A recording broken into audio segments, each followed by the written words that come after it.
నమస్తే. తెలుగు రాజ్యంకి స్వాగతం. నేను మీ సంధ్య. తమిళనాడులో టీవీకే పార్టీ విజయం సాధించినప్పటి నుండి ఆ పార్టీ అధికారంలోకి వచ్చేంత వరకు ఎలాంటి నాటకీయ పరిణామాలు జరిగాయో మనం చూసాం. ఈ నేపథ్యంలో మరొకసారి తమిళనాడు రాజకీయాలు స్టేట్ వైజ్ గా సౌండ్ చేస్తున్నాయి. ఎందుకంటే విజయ్ పార్టీని దింపే ప్రయత్నాలు జరుగుతున్నాయి. చాప కింద నీరులా చేసే ప్రయత్నాలు చేస్తున్నారు. త్వరలోనే విజయ్ పార్టీని కూలదోయబోతున్నారన్న న్యూస్ ప్రస్తుతం స్ప్రెడ్ అవుతుంది. 118 మంది ఎమ్మెల్యేలు ఉన్నారు. మెజార్టీ ఎమ్మెల్యేలు కూడా అటువైపు ఉన్నప్పుడు ఎలా సాధ్యమవుతుందన్న ఇంకో చర్చ కూడా నడుస్తుంది. ఇదే అంశానికి సంబంధించి పూర్తి విశ్లేషణ తెలియజేసుకునే ప్రయత్నం చేద్దాం. సీనియర్ కాంగ్రెస్ లీడర్ తులసిరెడ్డి గారు మనతో ఉన్నారు. ఆయన మాటల్లో. తులసిరెడ్డి గారు నమస్తే అండి. నమస్తే. ఆల్మోస్ట్ వాళ్ళు తమిళనాడులో టీవీకే పార్టీ ప్రమాణ స్వీకారం అయ్యేంత వరకు ఏ రేంజ్ డ్రామా జరిగిందో మనం చూసాము. మరి ఇప్పుడు అన్నిటినీ అధిగమించి తన పాలన తను సాగిస్తున్న టీవీకే పార్టీని గద్దెదింపాలి అనేసని స్టాలిన్ కుట్ర చేస్తున్నారన్న న్యూస్ ఇప్పుడు హల్చల్ చేస్తోంది. దీని గురించి ఏమంటారు? అంటే నేను ఇది ఒక డిఎంకే పార్టీని నిలబెట్టుకున్న దానికోసం ఒక స్ట్రాటజీగా ఆయన పోతున్నాడు అనుకుంటున్నాను. ఇప్పుడు ఆల్రెడీ ఏడీఎంకే ఒక్కొక్కరే రాజీనామా చేస్తున్నారు, కొంతమంది ఆల్రెడీ చేరిపోయినారు, రాజీనామా చేసిన కొందరు. కాబట్టి ఏడీఎంకే ఏ విధంగా చిన్నాభిన్నమైనట్టుగా డిఎంకే కూడా చిన్నాభిన్నం కాకుండా ఉండే దానికోసము ఒక త్వరగా పడిపోతుంది పార్టీ, మళ్ళీ మనం వస్తామని చెప్పేసి ఒక వాళ్ళ క్యాడర్కు వాళ్ళ నాయకులకు భరోసా ఇచ్చేదానికి బహుశా ఆ యొక్క రాజకీయ వ్యూహం పన్నాడేమో స్టాలిన్ అని నాకు అనిపిస్తుంది తప్ప సమీప భవిష్యత్తులో ఆ విజయన్ ప్రభుత్వం పడిపోయేది కానీ ఆ అవకాశాలు ఏముండవు నా అభిప్రాయం. ఎందుకంటే ఇక్కడ డిఎంకే స్థాయిలో బీజేపీ కనుక ఉండింటే, అంత బీజేపీ ఉండేది ఒక ఎమ్మెల్యేనే. డిఎంకే స్థాయిలో బీజేపీ కనుక ఉంటే కనుక కేంద్రంలో అధికారంలో ఉంది కాబట్టి వాళ్ళు సావధాన భేదంలో ప్రయోగించి ప్రభుత్వాలను కూల్చే పరిస్థితి వాళ్ళకు ఉంటుంది.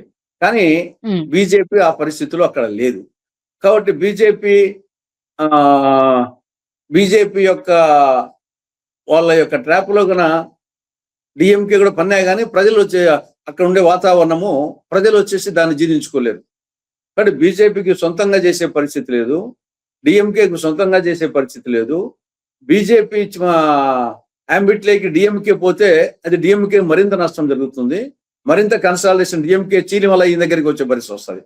బీజేపీ చేతిలోకి పూర్తిగా డిఎంకే సార్ని పోయే పరిస్థితి వస్తే ఓవరాల్ గా డిఎంకేనే చిల్లిపోయే పరిస్థితి వస్తుంది అక్కడ ఉన్నటువంటి ఆ వాతావరణం. కాబట్టి నేను అనుకోవడము స్టాలిన్ తన క్యాడర్ను తన వాళ్ళను నిలబెట్టుకునే దానికోసం భరోసా కోసము ఆ యొక్క ఒక వ్యూహంతో ఉన్నాడేమో తప్పనిచ్చేసి ఈడ విజయ్ గవర్నమెంట్ పడిపోయేది ఏముండదని అభిప్రాయం. అంటే ఇన్ కేస్ అలాంటిది ఏదైనా జరిగితే పాసిబిలిటీ ఉందంటారా? ఎందుకంటే ఇప్పుడు ఎమ్మెల్యేలకు సంబంధించి మంత్రి పదవులు రాని వాళ్ళు కొంత నిరాశతో ఉన్నారు. మరికొంత ఏంటంటే పక్క పార్టీలకు సపోర్ట్ చేస్తున్న వాళ్ళకు పెద్దపీట వేశారన్న ఇంకొక వాదన తెర మీద తీసుకొచ్చారు. అంటే రాజకీయం ఎటువైపు టర్న్ అవుతుందో తెలియదు కాబట్టి అంత ఈజీగా మాట అనేసే అవకాశం ఉంటుందా, వెనకాల ఎలాంటి ఆలోచన చేయకుండా అనే అంశాన్ని తెర మీద తీసుకొస్తున్నారు. చాలా డిస్టెన్స్ చాలా ఎక్కువగా ఉంది కదా. మ్యాజిక్ ఫిగర్ కు దగ్గర డిఎంకే ఉంటే అప్పుడు మనం వచ్చేసి కొంత ఆలోచించవచ్చు. మ్యాజిక్ ఫిగర్ కు ఎక్కడో ఉంది కాబట్టి దాని గురించి పెద్దగా ఆలోచించాల్సిన అవసరం ఉండదని నా అభిప్రాయం. మ్యాజిక్ ఫిగర్ దగ్గర ఒక 5 or 10 ఉంటే ఈ పక్క నుండి ఆ పక్క పోతే అనుకోవచ్చు. కానీ చాలా దూరం ఉంది కాబట్టి మ్యాజిక్ ఫిగర్ కు ఆ పరిస్థితి ఉత్పన్నమైతే అనుకోవడం లేదు. సో మామూలుగానే ప్రజల్లో వ్యతిరేకత వచ్చేస్తుంది కదా సార్. ఇలాంటి స్టేట్మెంట్స్ బయటకు వచ్చినా కూడా ఉన్న పరిస్థితుల్లో రేపు కొడుకుకు సంబంధించి ఆయన పార్టీని ఇంకా బలోపేతం చేయాల్సి ఉంటుంది. ఎందుకంటే తన వారసుని ఆల్రెడీ రంగంలోకి దింపారు కాబట్టి ఇలాంటి న్యూస్ స్ప్రెడ్ అయినప్పుడు డిఎంకే మీద ప్రజల్లో వ్యతిరేకత రాదంటారా? అదే మరి అది అందుకోసం ఆయన అంటే ఆ యాంగిల్ అనుకుంటాడు. కానీ మీరు చెప్పినట్లు క్యాడర్ వరకు ఒక అభిప్రాయం వస్తుంది, ప్రజల్లో వచ్చేసి మీరు చెప్పినట్టు నెగిటివ్ అభిప్రాయం వస్తుంది. ఈయనకు వచ్చేసి పదవి పోతానని అన్నాలు కూడా తట్టుకోలేడు ఆయన, అంత పదవి వ్యామోహం అనేది ఒకటి వస్తుంది. కాబట్టి ప్రజల్లో మీరు చెప్పినట్లు కొంత వ్యతిరేకత వచ్చే అవకాశం ఉంటుంది.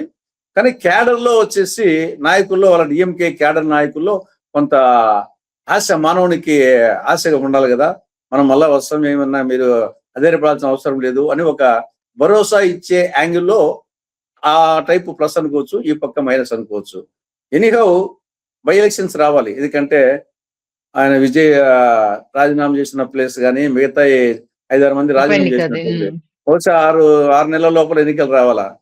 దాని తర్వాత పరిస్థితి బట్టి ఆలోచించవచ్చు. అంతవరకు ఏమి ఆలోచన ఉండదు. ఆ ఎన్నికల్లో రిజల్ట్ ఏ విధంగా వస్తుంది అనే దాన్ని బట్టి అప్పుడు మనం ఫర్దర్ గా మళ్ళీ అసెస్ చేయాల్సి వస్తుంది. ఓకే. 2 ఇయర్లీ 2 కాబట్టి ఇప్పుడు అంటే ఆ. ఆల్మోస్ట్ ఇవన్నీ ఊహాగానాలు అనుకోవాలి, అంతేనా? అంతే. ఓకే. మంచి విశ్లేషణ అందించారు. ధన్యవాదాలు సార్. అవసరం.